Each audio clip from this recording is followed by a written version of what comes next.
Robert Frost. And here's a picture of him, and then where I got the picture. About Robert Frost. Robert Frost was born in San Francisco, California on March 26, 1874. He died on January 29, 1963 due to complications related to prostate surgery. He was married to Eleanor Frost. Together they had 4 daughters and 2 sons. Robert's dad died when Robert was young, so his grandparents helped raise him and his sister.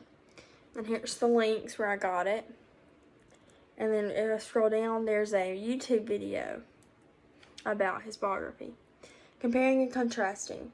The first website is telling about where Robert is from and his home life. The second website is talking about how he became a poet and what poems he wrote and how he became popular. The video is talking about all of these things, but with more detail. My life. I was born on March 26, 1874 in San Francisco. I have one sister, Jeannie. We lived in San Francisco for 11 years until my dad died of tuberculosis. It was really hard on my mom, so we moved to Lawrence, Massachusetts. When we got there, my mom couldn't raise us by herself, so my grandparents raised me and my sister.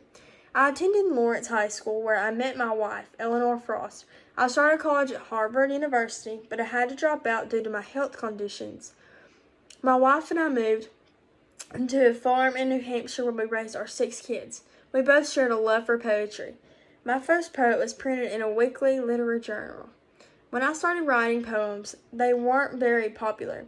It took a while to be noticed. I was 40 years old and still haven't published a poem.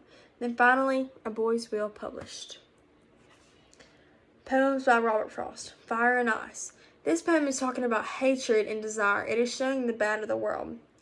Mending Wall. This is about how people don't like the wall and how they fixed it so they would like it. The Runaway. This poem is telling about how they were in the snow and how the little fellow is not fond of the snow. The Road Not Taken. The speaker didn't make the right choice. It makes him feel haunted. After apple picking. He is tired of picking apples. He says he isn't going for a while. That was the poems and what it was being talked about in the poem.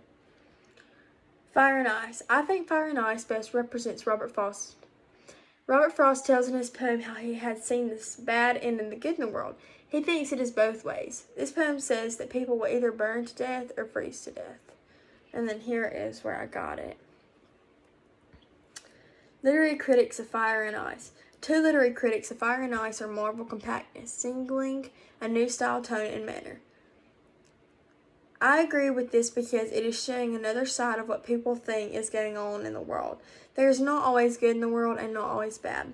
In the critic, I didn't think it would signal a new style, but I agree with it.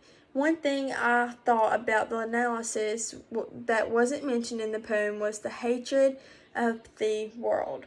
They said it was a new style and the way people die, but never about hatred directed at one another. And here's the link. Annotating Fire and Ice. The poem Fire and Ice is, some say the world will end in fire, some say in ice. From what I've tasted of desire, I hold with those who favor fire. But if I had to perish twice, I think I know enough of hate to say that for destruction ice is also great and would suffice. Fire and Ice is showing personification. He compares non-living things to real life. Non-living things do not really have realistic traits. And that is all. Thank you.